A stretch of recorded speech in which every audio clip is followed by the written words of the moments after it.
proof. No. He's taken care of. But who else? Let me ask. I just want to make sure everybody, if anybody does not have MATLAB loaded, and if anybody does not have today's version of Coulomb loaded, just raise your hand and we'll take care of you. Okay, so my thought is, while we're just kind of finishing that up, I thought I would start just to give you an introduction of what the day is about. And the most important thing is to introduce to you the people who will be helping you behind Coulomb. Volkan Sevilgen, who you know handle all the arrangements and handles a lot of technical support for Coulomb, and who will be there to answer any individual needs during the day. Jian Lin from Woods Hole Oceanographic Institution, and Jian will also be there to help individuals. Shinji Toda, the architect of Coulomb, who will be keyboarding during the day and handling individual questions. And I'm Stein, and I'm going to be the person who's talking while Shinji's keying. So it's basically this. I'm the mouth, he's the mind. And we teach this, and we've learned that this is our fifth Coulomb course. We've learned that teaching software is a push-pull deal. By that I mean Shinji and I are in front talking to you, and Jian and Volkan are behind and looking at what's happening on your screen. And if you have something that isn't working for you, just raise your hand and they will come up to you. We are not going to race past you. We're all going to do this together. Perhaps the most important thing about taking a software class is the feeling that I think you have is exactly what I felt when my wife said, let's take a dance class. She said, well, you know, we're going to go to this wedding and we really want to be able to swing dance. And I said, oh boy, I don't think I can do this. She said, no, it's going to be fun. So when I go into a dance class, I'm very nervous. I'm sure I'm going to forget my right from my left, and that it's going to somehow be a struggle. But the idea of it is that you learn at a pace in which your left from your right foot kind of slowly figures out what's happening. And since we're doing it as a class, the nice part is we're all going to do these dance steps together. So it's going to be choreographed. You're going to be part of a whole chorus line and not an individual. So the thing to keep in mind is that we can all learn these steps together, that we're never going to go past your ability to do it. And the most important thing about taking a course like this that's true with the dance class is it's all muscle memory. It's not good enough to just hear us say things. For the most part, you're going to be doing the very things that you're going to see on the screen. So you're going to develop the muscle memory you need to feel confident about what to do to run a Coulomb model. And I know that when you get to the end of the day, you'll feel like you've seen and done most of what Coulomb offers. What you haven't done, you'll know where it is in the manual, and you know it's out there and how to get to it. So I'm promising you that we will all dance by the end of the day.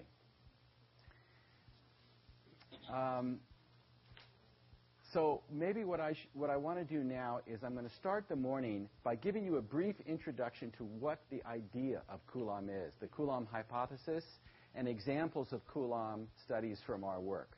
And this will be about a half an hour, and the important thing is I want to introduce the concepts, because most of the class is devoted to actually using the software as opposed to the concepts, although we'll deal with concepts along the way.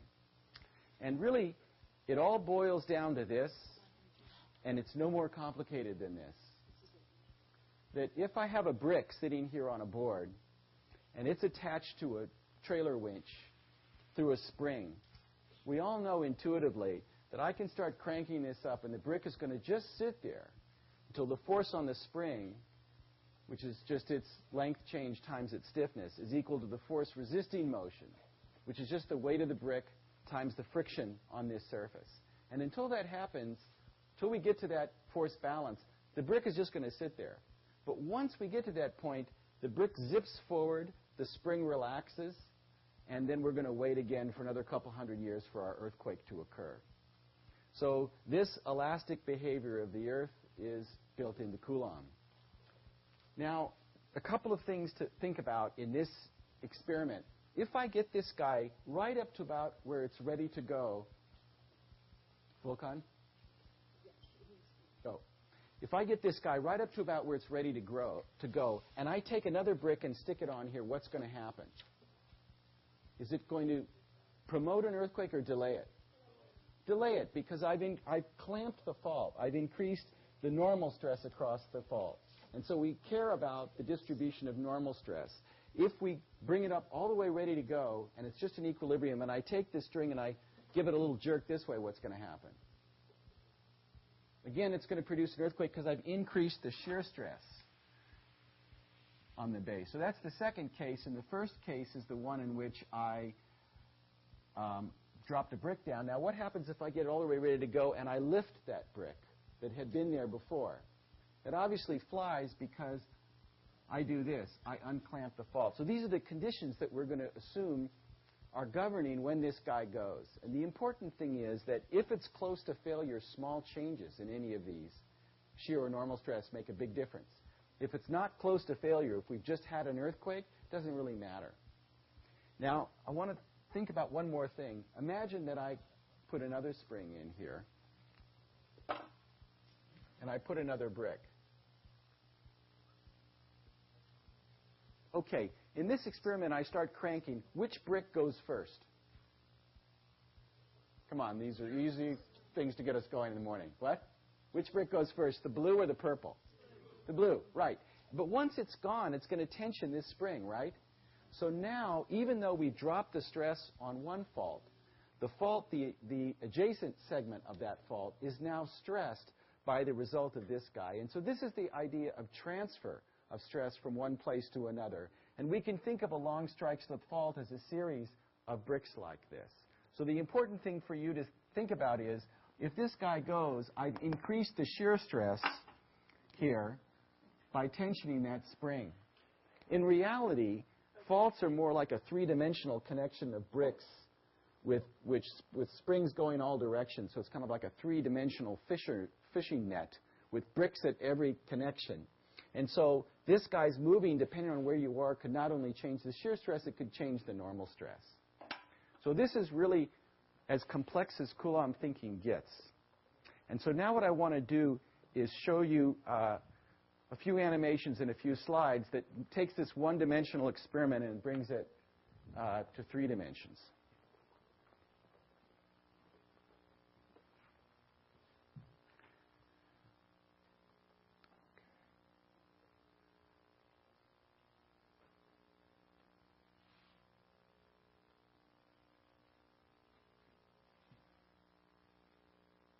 This is the kind of observation that inspired thinking about stress in this way.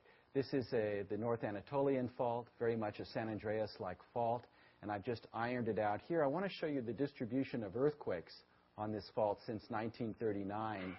They're going to be represented by the distribution of slip, so the larger the blob of color, the larger the earthquake. So here's 39, 42, 43, 44.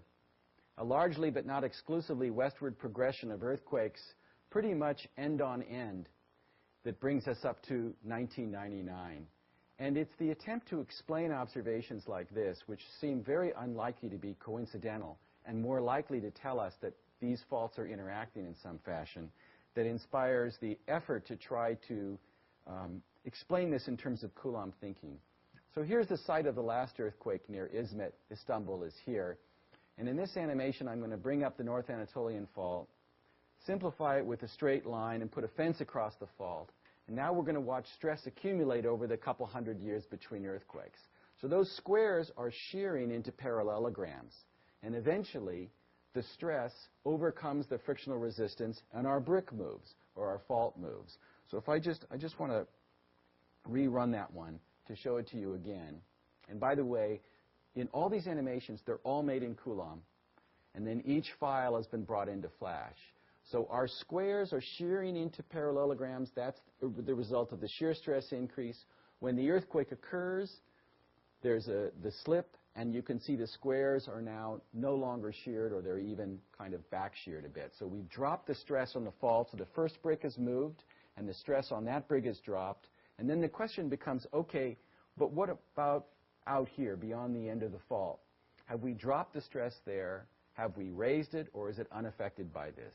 It's the same question as asking, what about the next brick down the way? And to address that, we just redo this same experiment But rather than just putting a fence across, now we have a grid of points, densify the grid, and watch stress accumulate. So the middle orange one is going to be identical to what you saw before. The rupture end is going to be about here. So let's kind of focus our attention beyond the rupture end where the hand is and see how the earthquake increased the shear further. So if we paint right laterally sheared blocks red and left laterally sheared blocks blue, we've transferred the shear stress beyond the ends of the rupture. Thinking about clamping and unclamping, you can see that here we've stretched them like this, so they're unclamped. Here we've squished the bricks, or squished the squares, so they're clamped. It had that antisymmetrical pattern. And we add the two together, and we get the Coulomb stress change. So places in red here are ones in which we've pulled on the spring, in other words, increased the shear stress, or unclamped the fault, or both. These are places where we've lifted a brick or pulled on the spring, and these are the opposite situations.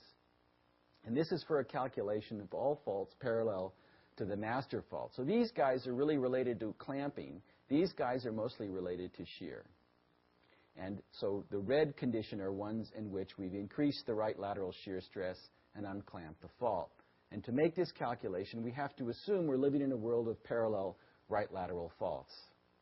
Now let me just show you that one more way. So here is the shear stress change. And you can see the shear stress drops on the fault. That's what seismologists call a stress drop. Usually that's just a shortened terminology for the shear stress drop. We have these increases here and a very subtle increase here and here.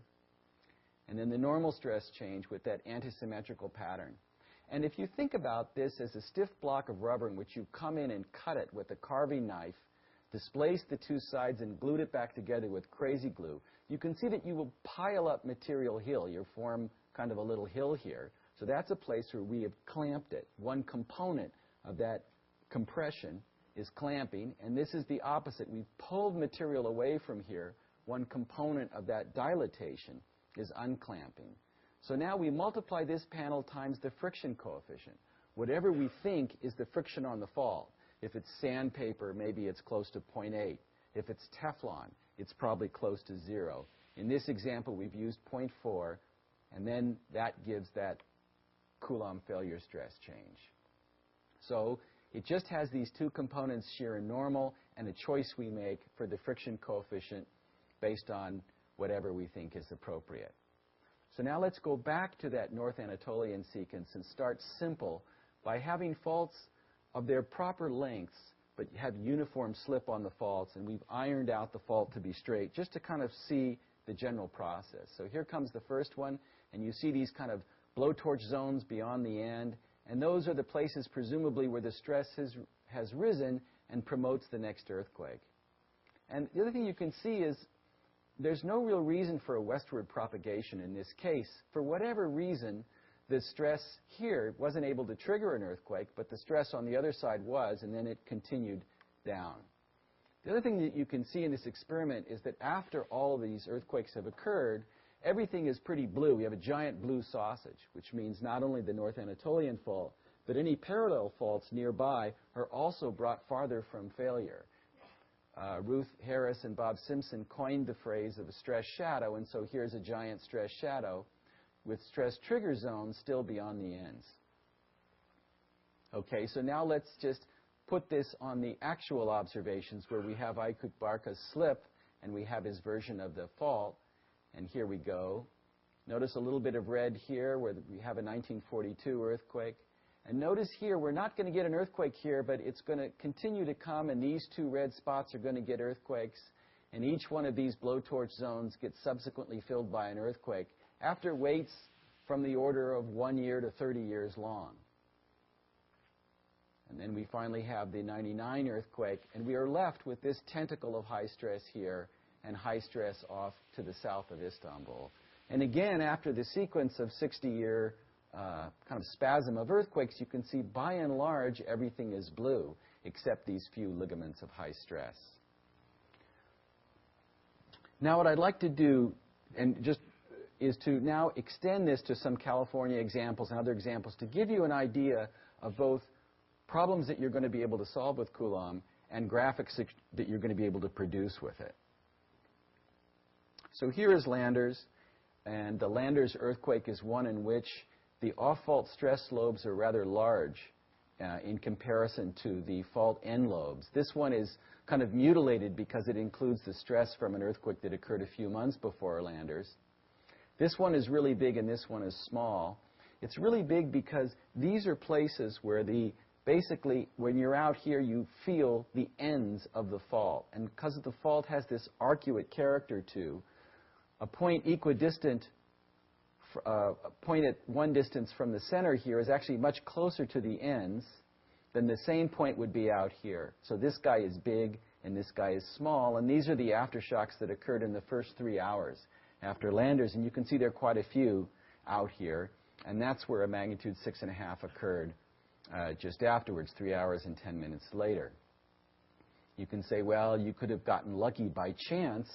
There are at least 4 places that are pretty red that you might have expected that in, but we can look at the 10,000 or so aftershocks and see that the majority of them are in regions where we calculate the stress to have increased. We also see earthquakes at a smaller rate in the areas of the stress shadows, and our view is really that these are the places where we'd expect earthquakes to occur, but it occur at a lower rate than they were before Landers. So we don't expect earthquakes to shut off. In the simplest view, the view over there, if you throw a brick on or ease the spring, you would never get an earthquake. But in reality, there's going to be some rate at which earthquakes occur, and our judgment is that the reduction of stress simply slows them. So now let me show you another kind of case for thrust faults. And these are some cross-sections. And here is a cross-section of the effect of a surface-cutting thrust fault extending down to 15 kilometers. And you'll see how we can make stress cross-sections in Coulomb. And I think what I want you to see here is that this earthquake does a very good job of reducing the stress in the upper crust. If you think of the brittle part of the crust extending all the way up to here, almost, except for this little piece, the whole thing now has a stress that's dropped quite a bit. If you compare that for the same earthquake that's blind, in other words, where the fault stops at about here, rather than going all the way to the surface, the situation is very, very different. Now we've put quite a bit of stress into the upper crust. And so we might expect aftershocks and subsequent earthquake effects up there that wouldn't be occurring in a surface-cutting thrust fault. For example, blind thrust faults often produce surface fractures. And if we put surface fractures up there where we might have expected the stress to have been concentrated, you can see how those eat away or erode away some of that stress. Blind thrust faults tend to have a very diffuse aftershock pattern, and perhaps these stresses set up in the upper crust are one reason. So you can see that it's very easy to put in features like this and look at the difference one from the other. And it's kind of interesting that these earthquakes that I just showed you have the same seismic moment. And yet, even though this little guy has the same seismic moment, it's actually putting more stress into the crust than the other. So this is how geometry plays a role in this. And Coulomb gives you tools to explore these things. Looking at the same pattern for a thrust fault in map view, kind of in the middle of the fault at about 8 kilometers depth, we get something like this. We call this butterfly wings. And you can see that off the fault, you could also call them Mr. Potato Head ears, you get a lot of stress. If you compare that, this is a little square fault that might be appropriate for Northridge or San Fernando or a magnitude 6.5 to magnitude 7 thrust fault. If we compare that to the kind of thrust faults we get at subduction zones or very big earthquakes, let's say magnitude 7.5, the difference between these two cases, they have the same amount of slip. The only difference is that, they both slip a meter, but this is a bigger earthquake because there's more surface area. But look at how the off-fault patches have about the same area. It means that this very long fault is less efficient at throwing stress well beyond the ends compared to the little guy, which throws stress about 1 fault length away. The big guy is only throwing stress about 1/4 of a fault length away. Now we can also ask the question, well, in these red zones, what kind of faults do we think are going to be stimulated to produce earthquakes? And for that, we want to map the optimum planes. And I'll show you how you do that in Coulomb. And these are the optimum planes. The little guys like this are ones in which thrust faulting is favored, that the stress on a thrust fault is higher than the stress on a strike-slip fault.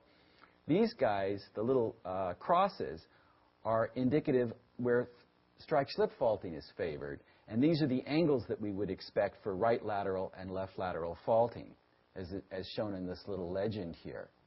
So here we would actually expect that in a compressional environment, we would stimulate strike-slip faulting off the ends of the ruptures more than we would thrust faulting. So here again, this is an easy thing that we'll show you how to calculate in Coulomb. Now I want to show you how we can extend this to subductions. Oh, no, this is another case for Northridge. This is a simpler scale bar of stress increase and stress decrease.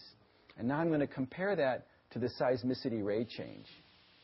Red is now where the seismicity rate is higher after the earthquake than before. We can think of that as aftershocks. And blue is where it's lower. And you can see that these two patterns are correlated.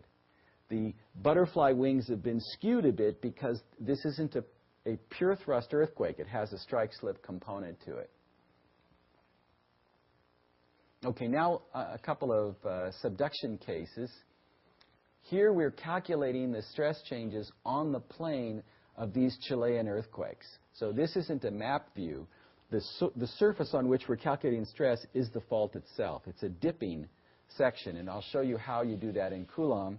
And we can compare this calculated stress to the distribution of aftershocks in this giant 1960 earthquake and much smaller 1995 earthquake. And the other thing that you're seeing here is we're not using just a simple rectangular model for the fault. We're using a detailed variable slip model.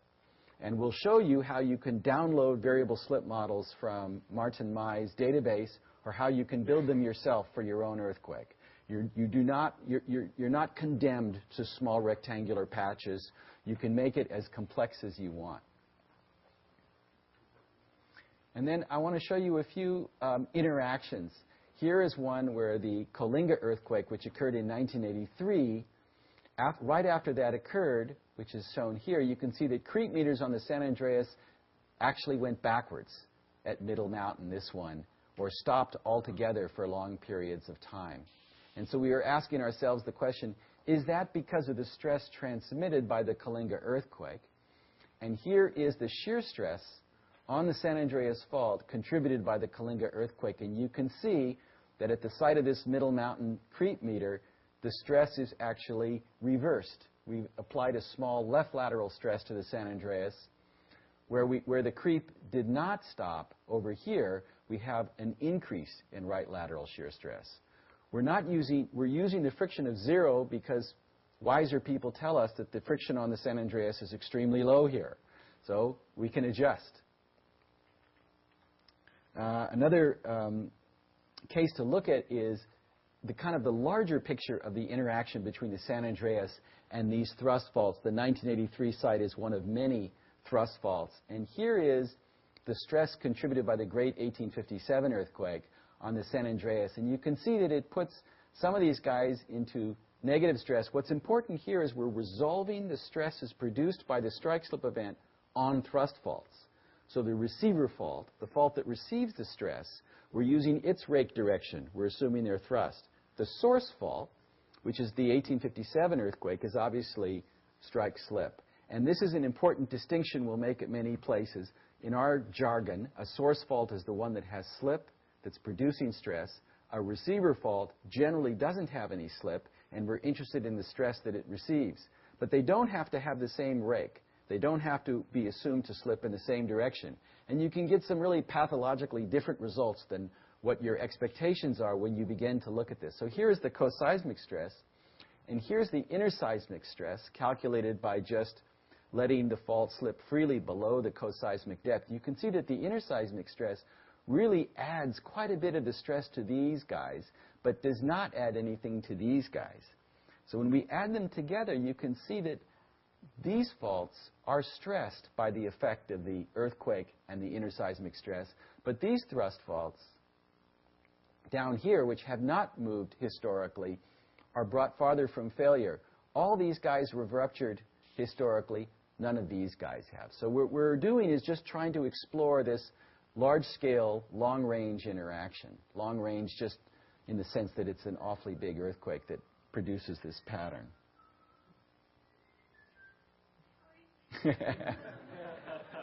It's all part of the dance class. You need music. And finally, I just want to show you a couple of dike examples, volcanic examples. How many people here are primarily interested in volcanic processes? Good. How many people are geologists, principally, as opposed to seismologists or geophysicists? Good. We're there for you. How many people are seismologists? Good. You'll explain rake to everybody. How many people have an interest in using Coulomb primarily for research? Primarily for teaching? Even though nobody raised their hand on teaching, we really intend this to be a teaching tool. Many of you are or will end up at universities, and we're hoping that you subject your students to this. Okay, so here's an interesting example where Vesuvius, the volcano in Italy, has a long series of eruptions, and these Apennine, central Apennine normal faults have a long series of earthquakes that you're seeing dated here. And we're asking the question, well, what is the feedback between the two? So here we're looking at the effect of a Apennine earthquake on Vesuvius. So we're not asking what the Coulomb stress is at Vesuvius. We're asking what the pressure is that tends to close the dike, assuming that the dike is parallel to the fault. And you can see here that the effect of the earthquake is to actually pressurize the dike. And so presumably it might bring Vesuvius closer to an eruption. Okay, now what happens when we void that magma chamber or dike in a Vesuvius eruption? That's shown here. And now we're asking, with that as a source, we have a volcanic source where we have a dike deflation. Then we're asking, well, what is the Coulomb stress applied back to those normal faults? And lo and behold, it brings them closer to failure. So it suggests here is a possible two-way feedback where earthquakes can promote an eruption and an eruption can promote an earthquake. And finally, the last example I'm showing you is a dike expansion. This is the Izu 2000 sequence in Japan, the most voluminous seismic sequence ever recorded. In 3 months, 6 magnitude 6s, 3,000 magnitude 3 earthquakes. And you can see that this typical dog bone pattern of seismicity off the dike, which is seen in Iceland and everywhere, can be explained by assuming that these earthquakes are strike slip, and we're looking at this zone of enhanced strike slip faulting produced by a diking event. So this just gives you a range of the kind of calculations you're going to be able to make and the kind of figures that Coulomb produces for you. Okay. So now we're really ready to get started and to launch the program. And so what I'm going to do here is give this guy to Shinji. Now, there was somebody here whose power, there's a couple people who don't have the right power, right, for their computer. So, Volkan, why don't we give my computer to this gentleman in the very back of the room? But I think you're going to need to put the current version of Coulomb on it. Okay. MATLAB 7 is already opened, and power, good point. You don't need that.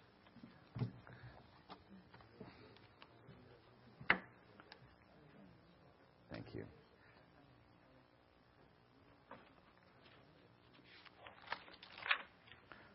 All right. So the first thing that you're going to do is open the manual.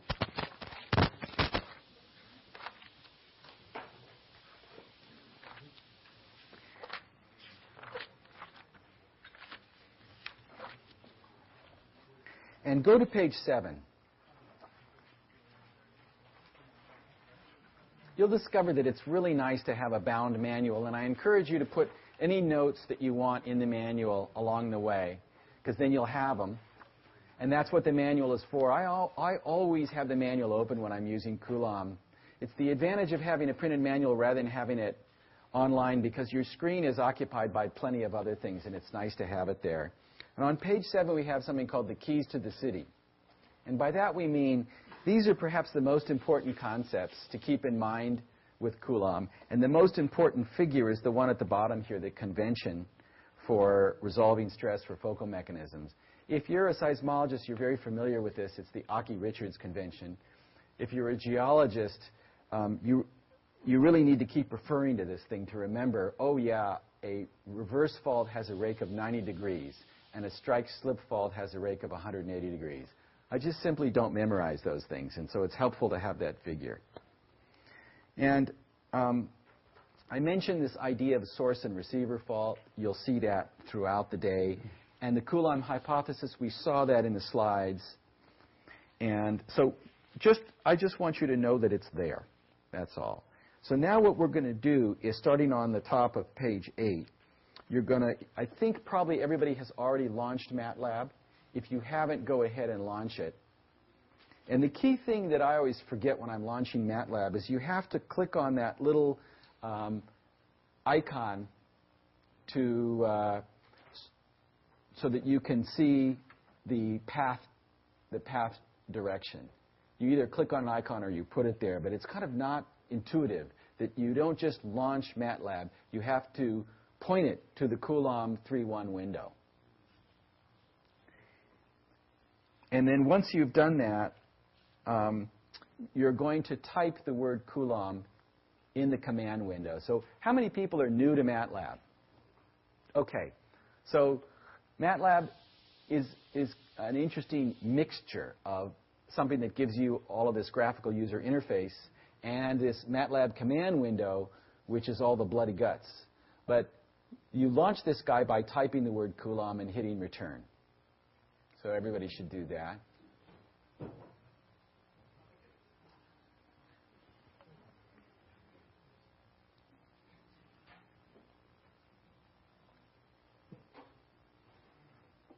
And you should see something like what is showing on Shinji's screen. First, that little graphical kind of startup page. And every time you start up start up Coulomb, it'll tell you whether or not a newer version of the software is available for download. Always migrate to the new version. We repudiate all former versions. Yeah, and then registration. How the registration works is it just asks you for your name, your email address, your institution, and country. And you can give it that, and then once you've done that, that's it.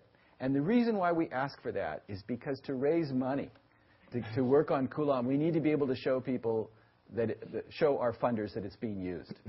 And we raised the Office of Foreign Disaster Assistance of USAID paid for this development. And they're very interested in the developing world.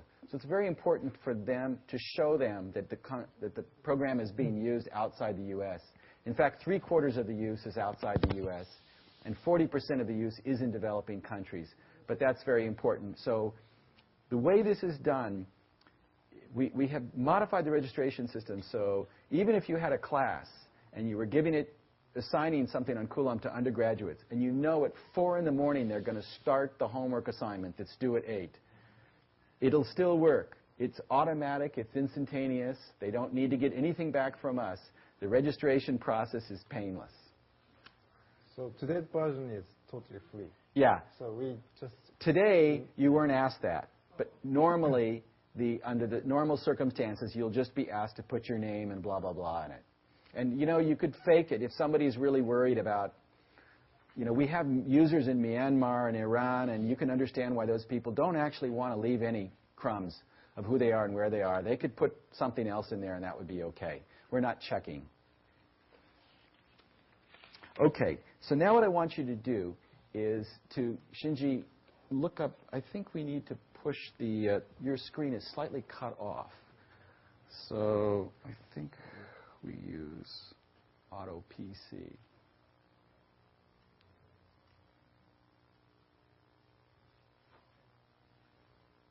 No. Is it all there? No. No, It says auto PC, right?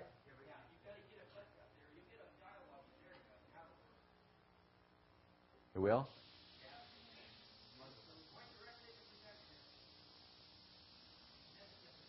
Here, you want to do it? Yeah. Oh, Okay. All right, thank you. Okay, so now what I'd like to do is just have you roll over some of the menus. So just hold your mouse over the input menus, and you can just hold it down to C. And you can see what you've got there are everything related to handling input files or building input files and the Preferences menu.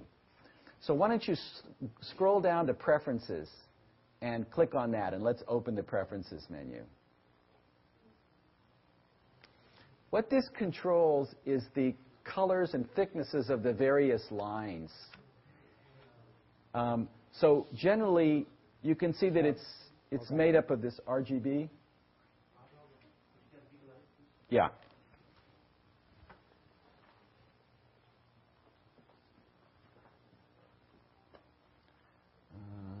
Let's see what I want to do. No? Better? Okay, thank you. I didn't want to keep you guys in the dark all day.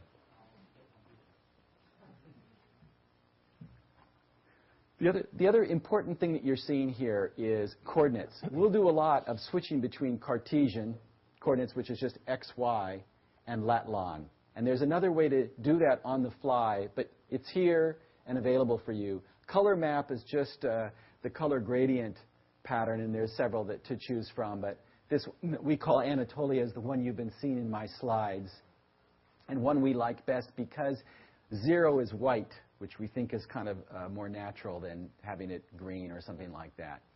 Okay, so that's the Preferences menu. So you can now just close that or hit OK.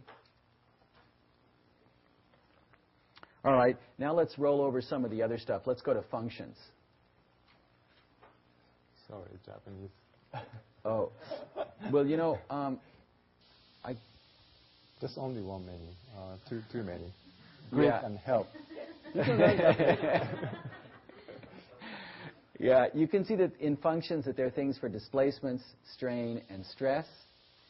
I guess what we should do is open a file so that those things will be live. So let's go back to Input and open existing input file.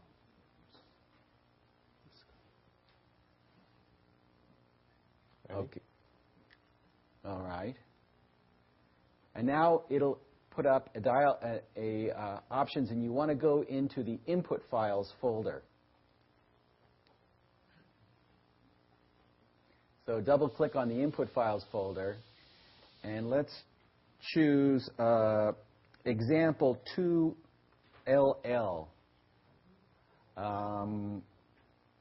lawn lat. Do you see that, everyone? And say OK.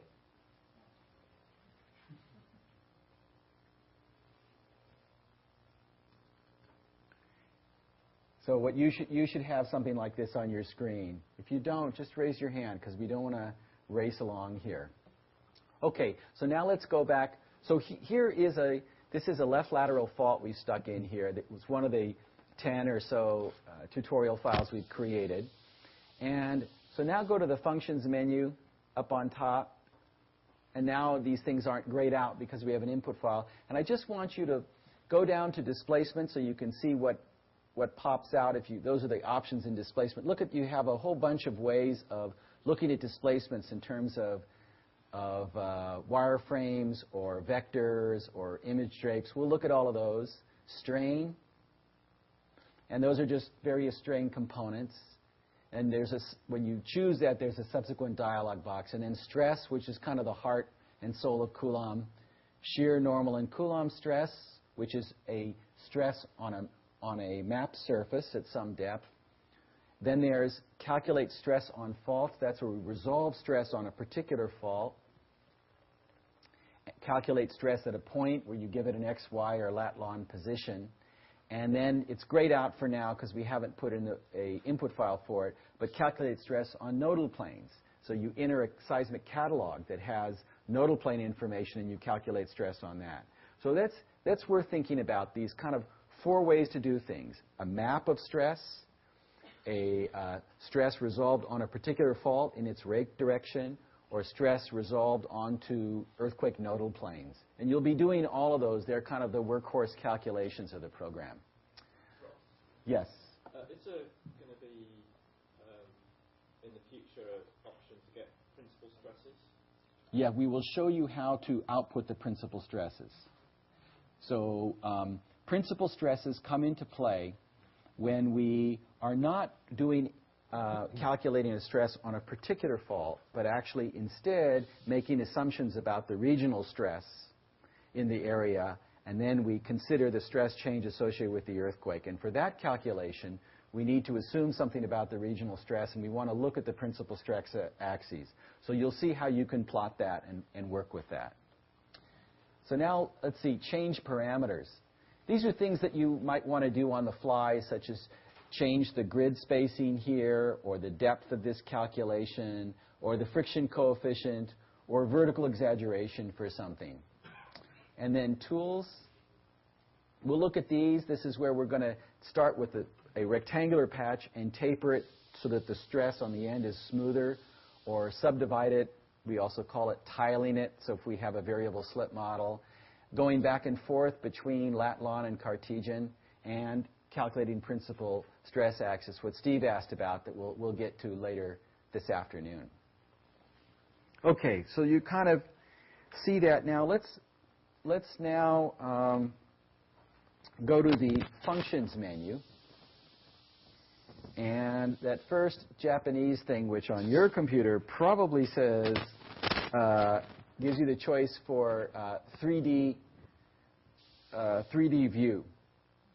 And try that.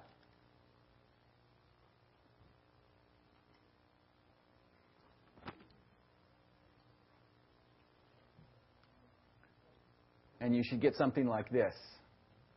And so when you go into 3D view, something very nice happens.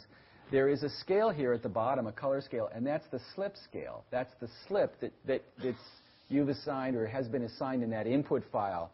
It's a little hard to see here, but probably on your screen you can see it also has a little blue line in there. That's the rake vector. There's one on either side, so if you were to swivel this around, you'd never get away from it. And kind of a peculiar thing about MATLAB to get used to is that the scale bar legend is at the top. So amount of net slip on each fault refers to the legend here. It'd be more natural to have the legend down there with the bar, but that's MATLAB. Now what I want you to do is see how Shinji has put his arrow on this swivel tool? So click on that swivel tool, and then play with it a little bit. Swivel it around a little bit.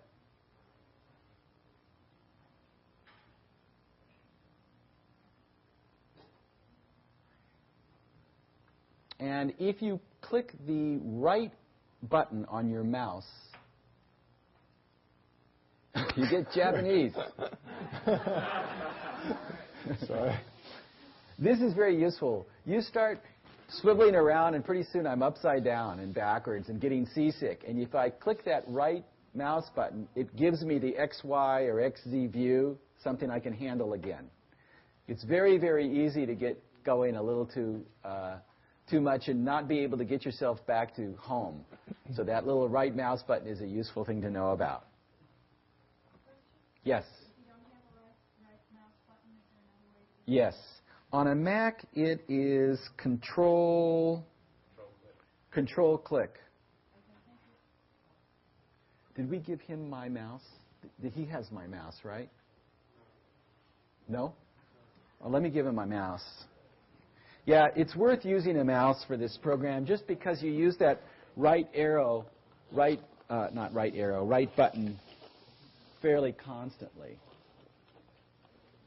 No, I think I did have.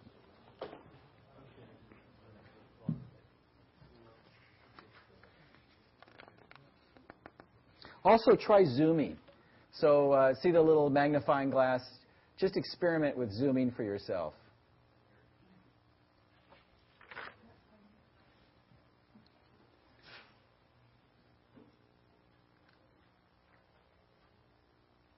And maybe this is a good time also to say that whenever you want to save a file like this on in MATLAB, you go to the So this is file.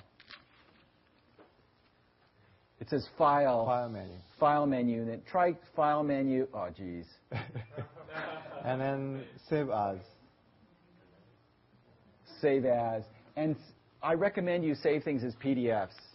One of the great things about MATLAB is it makes incredibly compact PDF files. Before do that, don't save as the name of the... yeah, rename it, of course. Anytime you want to save something. And we'll show you along the way how you save the graphic files. Everything that you produce has a numerical file, too, that you can save. And getting used to saving them in the format you want and then renaming them is very nice. And, well. Okay, now pop out your manual again, and I want you to look at page 11 and 12. Let me turn the light on for that. So this is useful, since we're looking at the manual. This gives the sign conventions. And it's really page 12. So those of us who work on Coulomb do our best thinking in bars. We hate MPA. We hate the MPA police.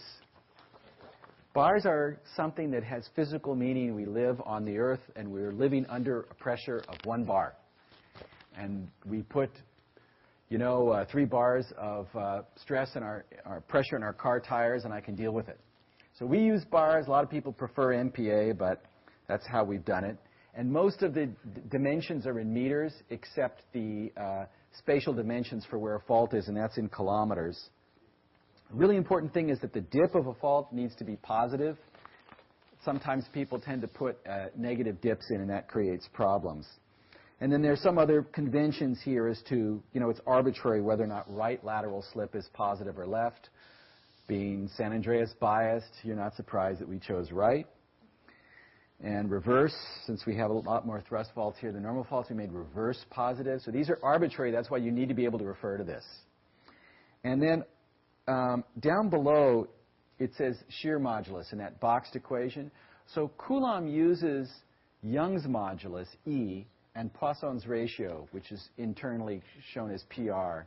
And this just is the relationship between those 2 parameters and the shear modulus, which is often used. It's the shear modulus, which is multiplied by the slip times the area to get a seismic moment. So most people are more familiar with thinking about the shear modulus. So with this handy-dandy equation, you can always check it and change it. Should we open up? I want to open up the input file. Mm-hmm. Should we open it up in MATLAB or in Editor? We can open that. All right. So now what I'd like to do is to have you open up a typical input file in the MATLAB editor. So to do that, you go into the command window, right? No. Or no, we just go into the current directory. Just a moment.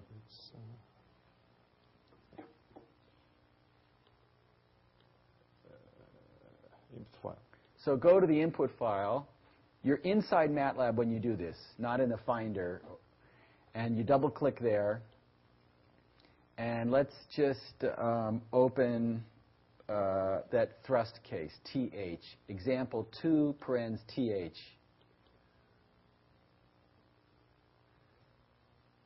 So do you double-click it? Yeah.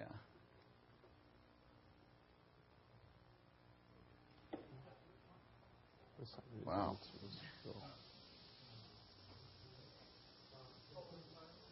Is it opening in your MATLAB? Too hot. Too hot? And normally we use text editor. Okay, here it is. Yeah, you can use a text editor. You can open it in Word, or you can open it inside MATLAB. But what we want you to do is just kind of see what the inside of one of these files looks like. So the short answer to this question is you can easily build files without having to do it this way. But I just want you to see what an input file looks like.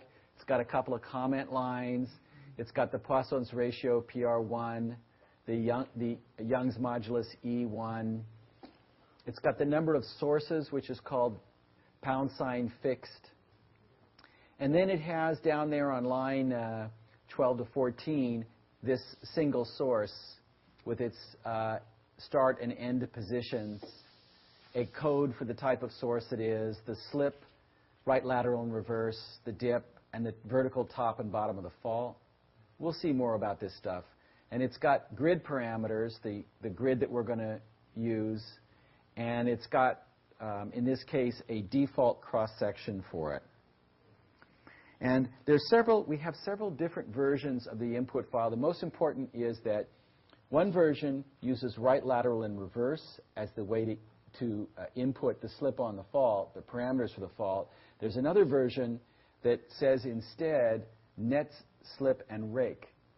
And Coulomb detects the difference between these two. It just looks for the word rake.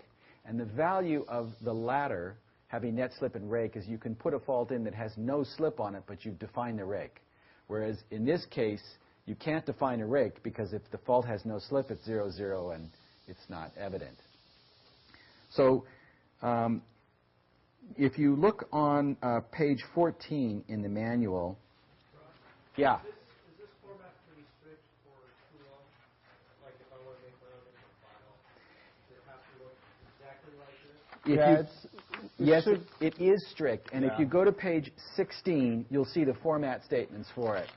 And it's not only is it strict, it kind of makes life unnecessarily difficult. So what we're going to show you is there's a lot of other ways to build input files where you don't have to do it in a text editor like this, where it will make sure that all the numbers go in the right spaces and you're not going to be hunting for where's that tab that shouldn't be there or something like that. So it's strict, but it's not going to bother you. And on page 14 is the grid file, how it would look in a 2D grid for this same file. And you can see that we've done is we've labeled the parameters. I think Shinji's going to put that up now. So we should open the class case. Yeah, okay, so we'll all do it. So we'll go up to input and go to open existing input file. Because right now we've got that left lateral fault in there.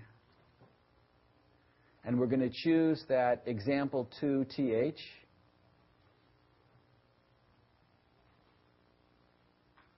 And say OK, and there it is. And that's what's shown but annotated on page 14. So it's kind of useful to look at page 14 while you look at what's on your screen. And so the features of it are the green line is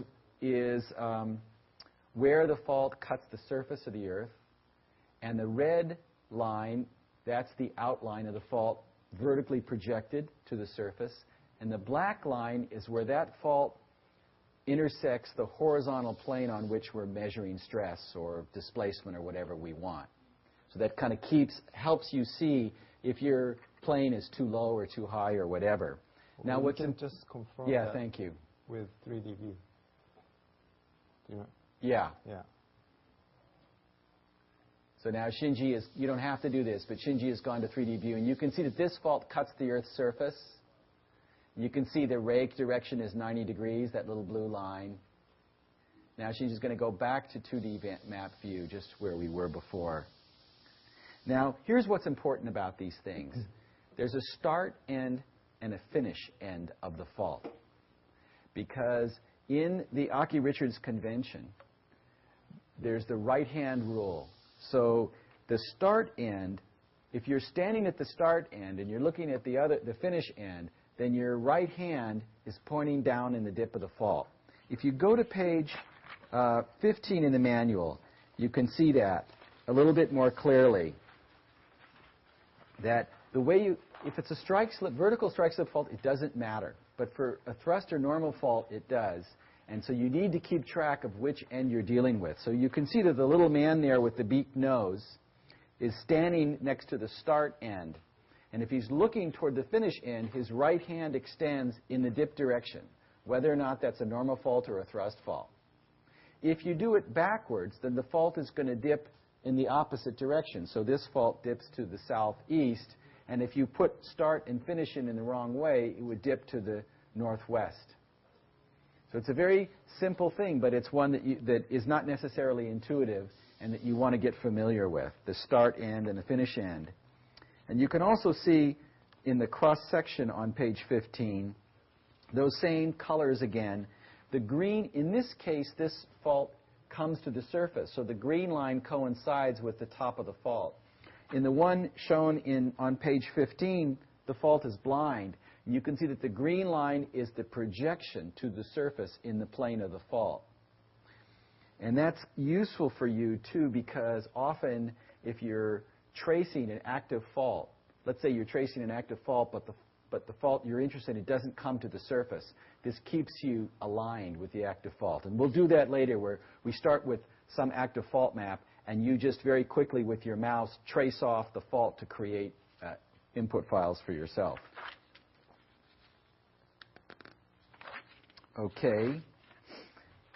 Now let's, while we're up here on this thing, now I want to show you how to toggle between, what we're going to do is now open another file. So we're going to go Input, Open Existing File,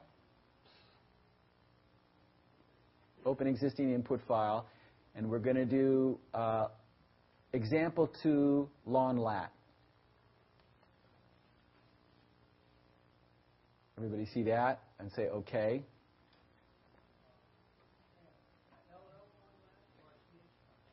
LL Lon Lat. Sorry about that. They're not particularly smart names we're using for these tutorial files. Okay, so you can the fact that we put that little Lon Lat after it means that it has latitude and longitude information in the input file, but you can see that we're working right now in Cartesian coordinates. You can just confirm the example file. Yeah, that's right. In the lower right-hand corner is something that's beautiful to have in there. The version of Coulomb you're using, when this calculation was made, in the input file, and what it is.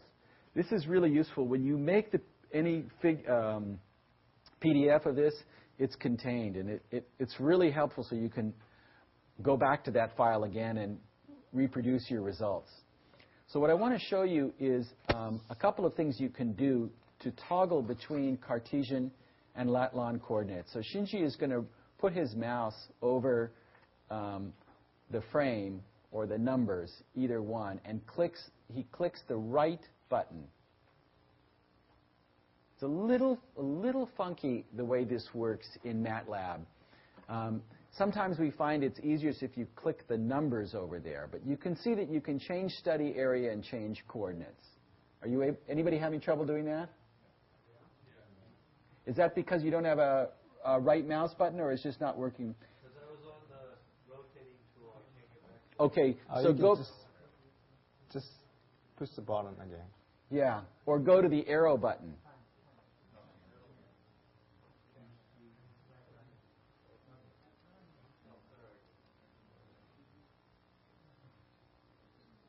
And if you're having trouble doing it on the blue line, you might try clicking on one of the Y numbers. You want to try that, Shinji?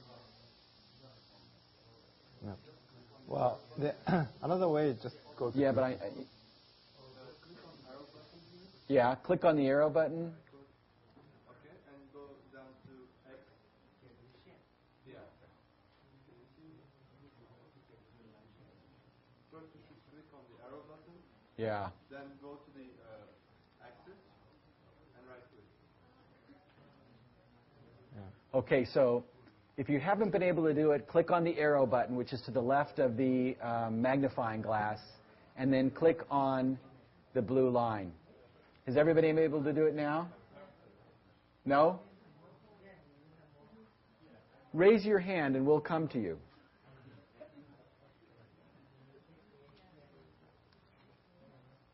Okay, so what I want you to do is choose the option Change Coordinates, and then Release. And so now you have lon lat rather than XY. And for a lot of things, when we add coastlines and active fault files and earthquakes, we're going to want to have it in lon lat. And for other things, like 3D view, it needs to be in Cartesian. So you will find you'll go back and forth between the two, and that's why Shinji created this kind of on-the-fly way of doing it. If it didn't work for you, there are other ways we can deal with that. But before doing so, now I want you to click on the fault itself, the green fault. Let's go back to the Cartesian first. You want to go back? Yeah, okay, yeah, let's do it again. Yeah. Let's go back to Cartesian, change coordinates, and it'll just toggle back to XY values. Now I want you to click on the fault itself, the green line, with the right button, right mouse button, and choose Change Parameters.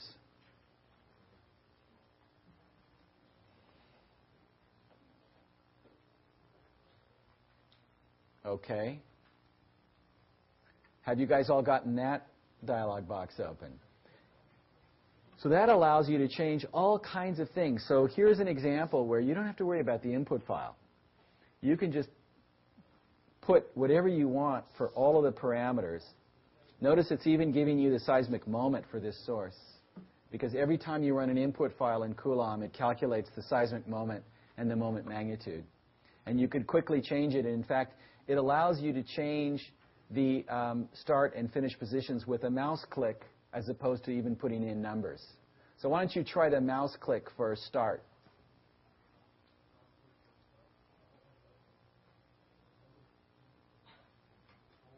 Yeah. Good. Straight. And let's try the mouse click for finish.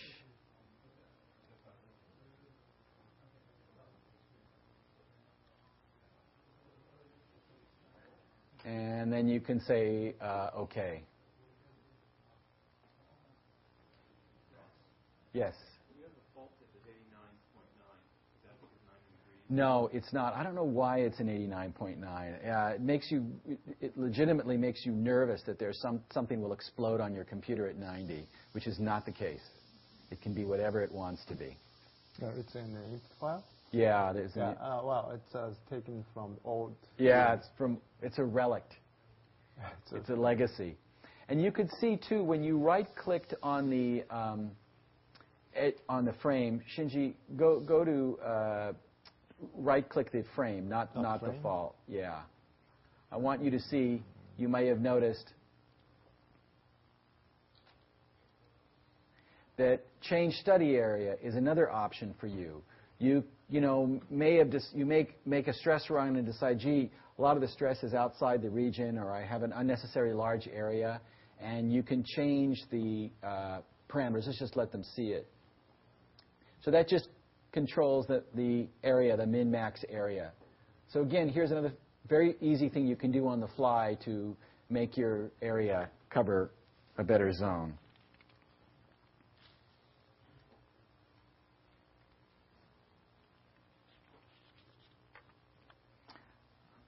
Okay, now I want to show you how those same features for the input file can be looked at in a different way. So now we're going to go to Input, and we're going to do Open and Edit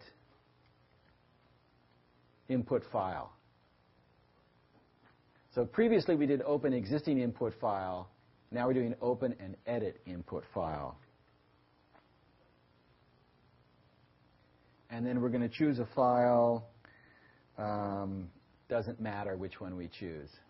We can choose the same one we were using before. And then OK. And now it brings up a dialog box. So you can see that what it does is it gives you those two comment lines. It allows you to set the Poisson's ratio and Young's modulus, the depth of the calculation, and the friction. And the two on the right, depth and friction, you can also do on the fly. The regional stress is defined. We'll talk later about how you do that, but the file has a regional stress in it, which is used for just one type of calculation. Then going down, it's got the study area, the maximum boundaries of the grid and the grid increment. And then fault information. And if you had several faults in here, then you would just go to where it says $, you would just change that for fault number 2 and you would see it. So you could obviously modify something without any difficulty. Even if it had many faults in it, you could just work your way down the faults. Okay, so we can say okay to that. And now let me show you another thing that you can do with input files. Go to the input menu again, and now we're going to build input file from X and Y map.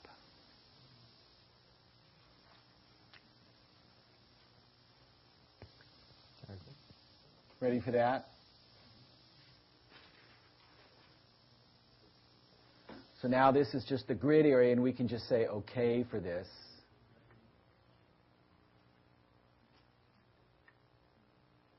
And then it gives you a little instruction. Move your mouse to the starting point on the map and press the left button. Then move it to the other end and press the right button. And remember, you want that to be the start and finish point. So if it is going to be a fault that does not have a vertical dip, you want to think about what's start and what's finish. So we'll say OK to that. So Shinji is now going to do the start end. And he's going to click the left mouse button.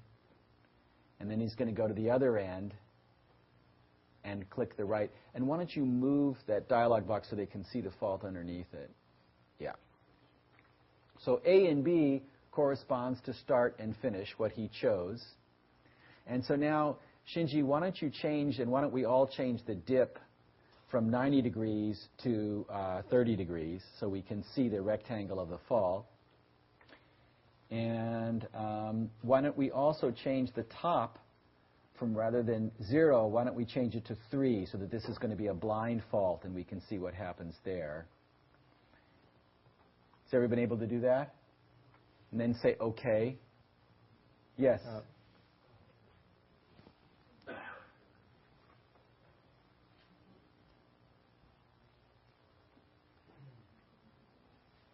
And some slip? Yeah, let's give it some slip. So give it a meter of dip slip and a meter of right lateral slip. Remember, right lateral is positive, so we can do 1, 1. So now, oh, you had already said OK? No problem. What you do is you start over again. Yeah, do the just. Yeah, that's on the other way. Yeah. Change parameter.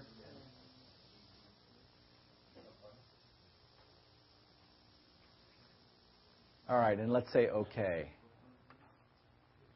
Ready?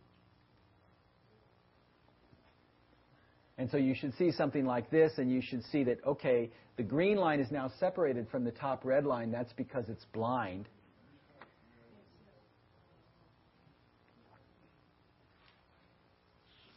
And you can see that the fault dips to the right or to the southeast because of where we put start and finish. And Shinji is now, and why don't you do 2, go to the Functions menu, 3D View.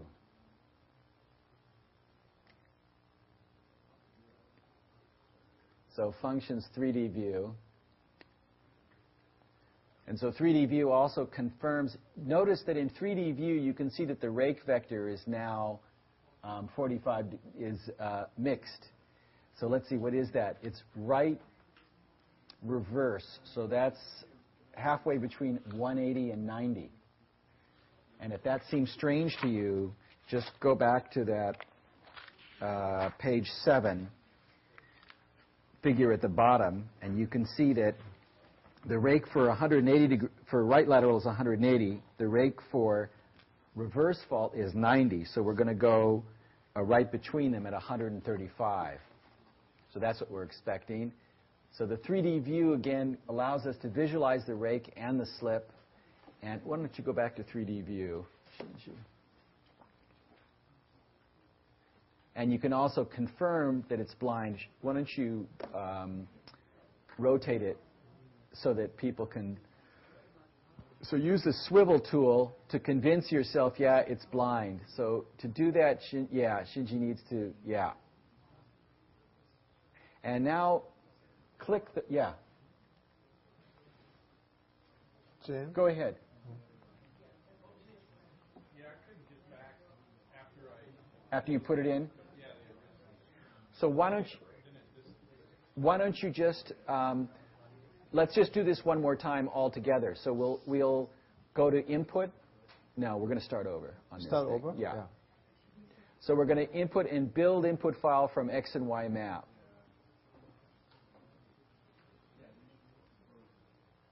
And we're going to say OK on the study grid area. Oh, actually, before you do, you lost what? The Coulomb. MATLAB. So you think Coulomb is closed for you? Volkan, would you go help him? I think maybe either it's hiding or somehow it crashed.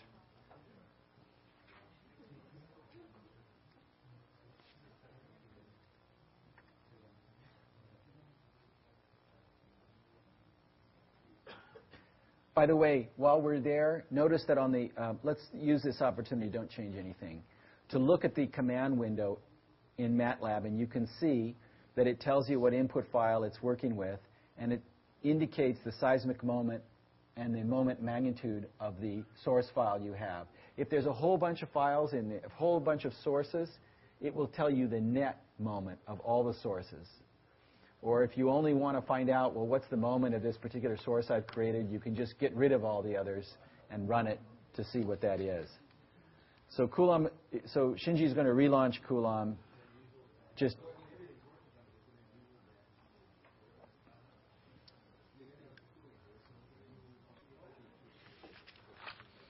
don't worry about 3.0. what? This one. This is my mistake.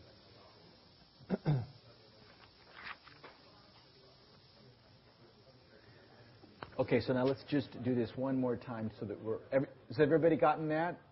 Building it from the mouse clicks? Okay. So now what I'd like to do is to show you how you can take that rectangular fault and very easily taper it or tile it, because you'll do that a lot. So we're going to go input existing file, and we're going to choose example 2th. So open existing input file.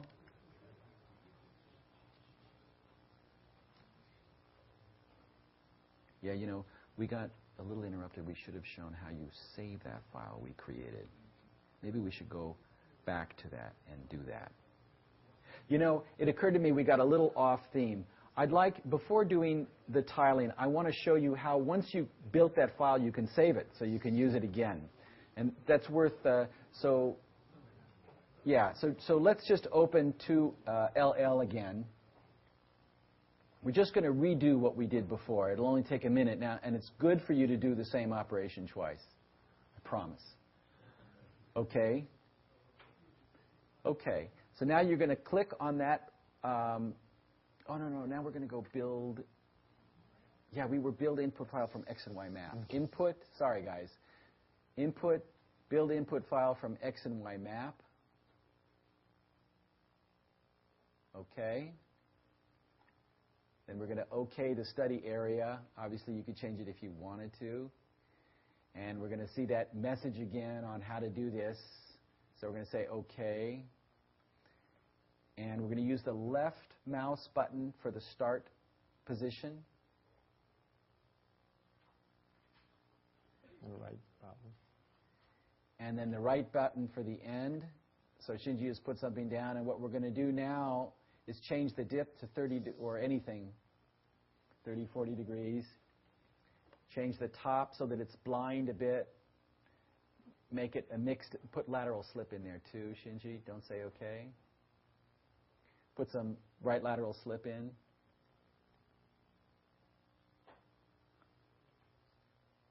OK, so now we have some kind of thrust fault with oblique slip on it, and we say OK. OK, there it is. Now you've created this file and you want to save it so you can run it again. So Shinji will show you that you go back to input, and there's two ways you can save the input file, INP and MAT, and let me explain the two. An INP file is an ASCII, a text file that you could open in an editor and fuss with. An MAT file is a MATLAB file, and it's binary. You can't open it in an editor, and they both have their place in the sun. For the INP file, it allows you to look at it if it's a simple file. It's very convenient. But let's say you have put in a whole bunch of input files and a coastline and all kinds of active faults and an earthquake catalog. That's a massive file, but you can save all of those as a .mat file and then open them. When you open them, all of those things will come back. So an MAT file is very, very compact, and you can put everything but the kitchen sink in it. So it's wonderful from that standpoint, but an INP file is very simple. Let's just save it as an INP file.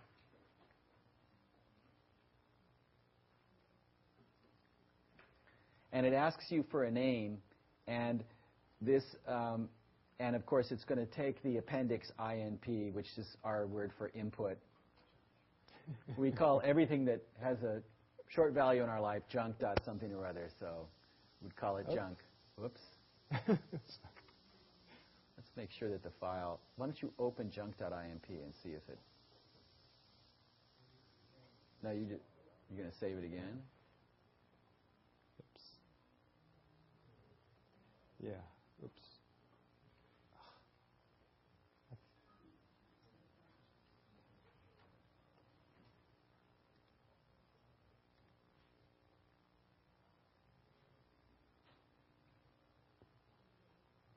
Oh, that's weird. Let's see if we can open that file, because we have an error message that's just created on the right.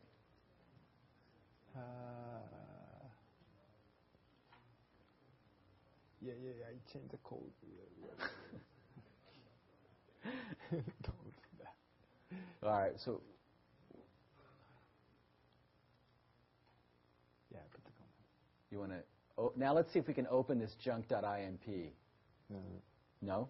You didn't save it? Well, you should save it. It doesn't like it? You can try to save it. I changed that in the last minute. That's okay. All right, so we have a little work to do there. Yeah. That it did. Yeah, it saved it as an MAT file. So if you save it as an MAT file, it seems happy, but right now it's not happy with an IMP file. It is on the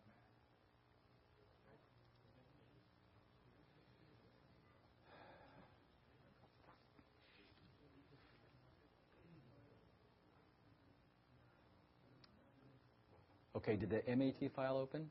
Yeah. Okay. All right.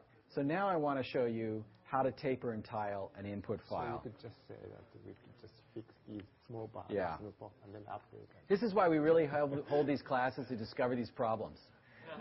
It's amazing that what you've discovered is when you put a program out there for everybody to use, it really accelerates your ability to discover the bugs because people discover them for you. But nothing is better or faster than discovering bugs than having a class. Okay, so what I want you to do is go to the input, open an existing file, and choose example 2th, which is our simple thrust fault.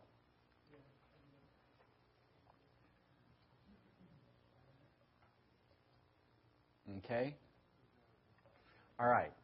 So now what we're going to do is we're going to go to the Functions menu to Tools, where it says, so scroll down to Tools, and then you have an option where it says Taper or Subdivide Fault. That's the one we want to do.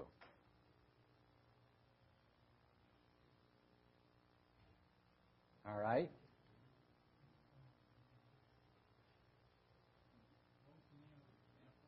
The example is example 2-th.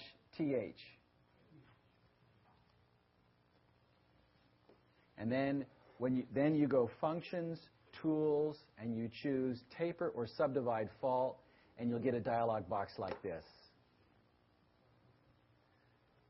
And in the bottom of this dialog box are, the top is the fault that we ran, or that was in this input file, and the bottom are your choices of tapering or splitting.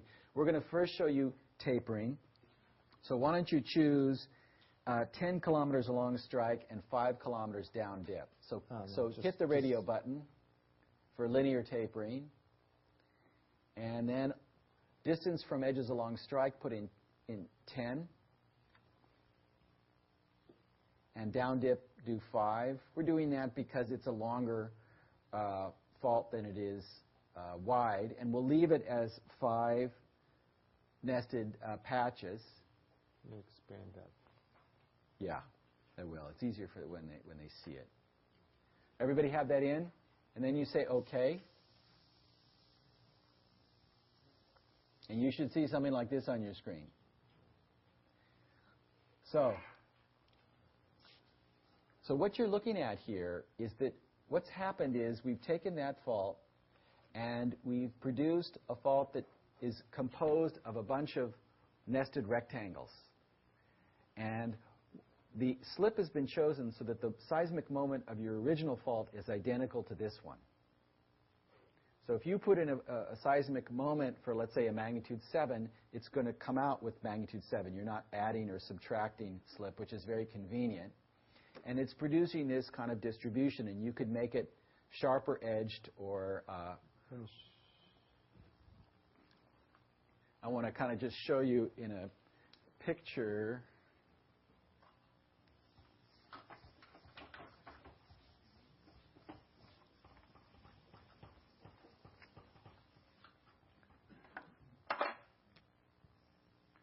So what we had originally was this.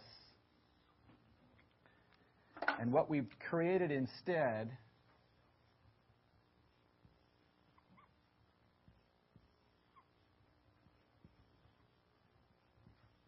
is that. Too dark?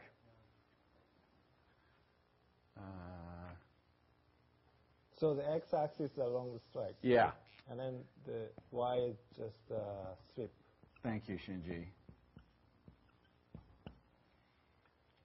So you can see that the reason why we would do this is because the stress just beyond the end of the fault is very influenced by the sharpness, how abrupt the slip is. And a rectangle obviously produces a stress singularity, a spike in stress that's unrealistic. So a simple way to take, you know that you just had a magnitude 5.4 in the San Andreas. You don't know much about it, but you might just taper it so that this edge is smoother. And the more of these you put in, the smoother it's going to be, but the longer the calculation will take. So you can decide how many you want to do, because it's still going to have a little bit of a bumpiness in it, but quite a bit less than what it had before. The other thing to notice is that because of the way we do this, our fault has gotten a little bit more compact. Effectively, it's shorter than it was before because it's no bigger than the biggest one, and the smallest guy is considerably shorter. So it tends to increase the shear stress drop, if you like, because the shear stress drop is just slip over fault area. The area has actually gotten a little smaller. But it's a very easy, simple way to taper faults, and we almost always taper them if we know nothing about an earthquake, but okay, we go to the global CMT catalog and we get a latitude and longitude and a magnitude and a focal mechanism, and we can easily reproduce that and maybe taper it to make it a little bit more realistic. Steve? Can you explain that in the 3D mode, what you just said? Look at it in 3D. Yeah. All right, yeah, let's do so. Just a moment. My computer has some trouble. Probably. Okay.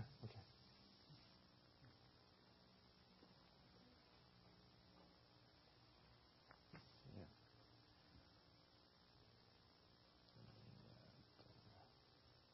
It's kind of funny the way in MATLAB, some of the little nested rectangle lines appear and disappear. As you revolve it around, they'll come back again. But you can kind of see them now. Yeah, that's beautiful. Why doesn't it say the color from the split scale at the bottom? Yeah, that's a good question. Why does that? What? Why aren't the units? colors of the patches going from yellow to red? Oh, I know why. Because it's rescaled. Each one of those patches has 0.86 meters of slip, something like that. So see how the slip on each one of these patches is the same? I think we must have started out with a fault that had 3 meters of slip or 2 meters. It probably has 2 meters of slip, right? So this whole thing is, so each one of these guys has a slip of 0.8 meters. So Coulomb isn't, in this thing, it's not adding them up. It's just saying each one of these has got 0.8 meters of slip, and that's what it's showing you here.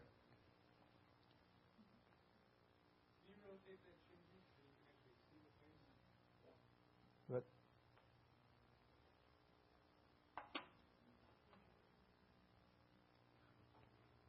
So the answer to your question is it's not adding them. It's just showing you slip, and they all have the same slip.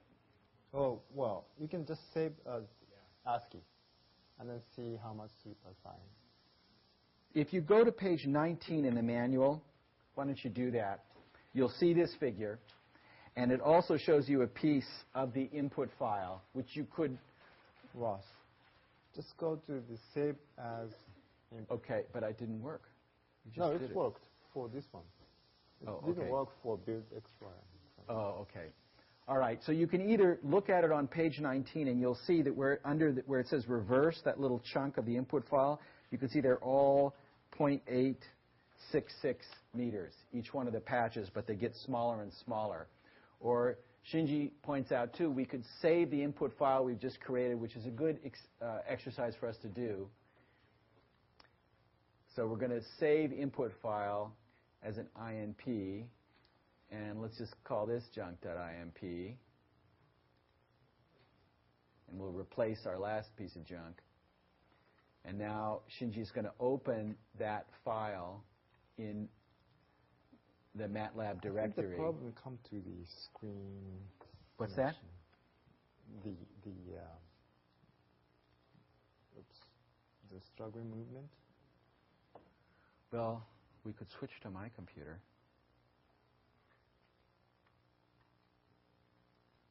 Or Jin's computer. Maybe we'll do that during the break. Huh? You're on Jin's? And mine's back there. So, Okay, junk. so there's the junk IMP file.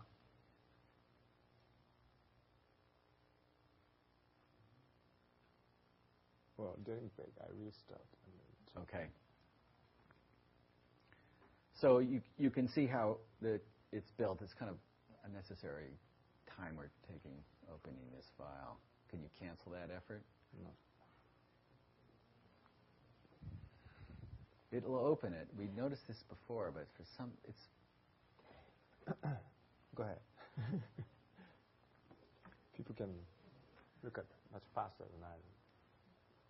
Well, but the next thing we're going to do is, there we go. Okay. So there it is. You've already seen it in the manual, how it adds it up. Okay, so now let's show you the subdividing of a fault or tiling a fault. And to do that, we're going to open most recent input file, which is the one that you were just using. This is a useful option we haven't looked at before, but it just opens the last file you open without having to actually go find it and remember what its name is.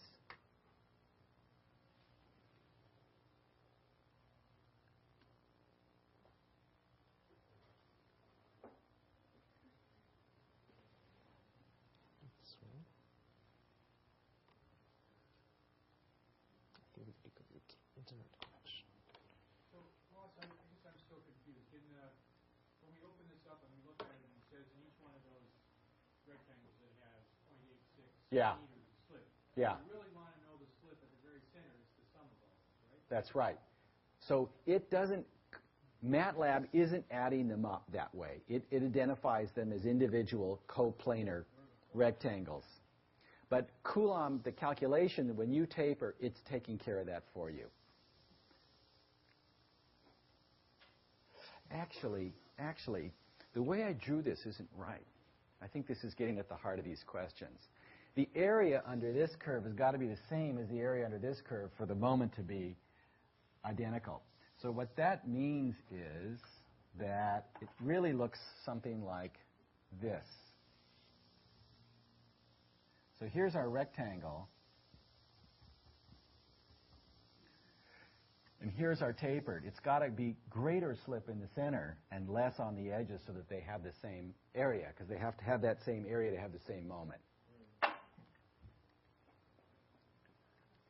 Now we're having a little problem on Shinji's computer. It's a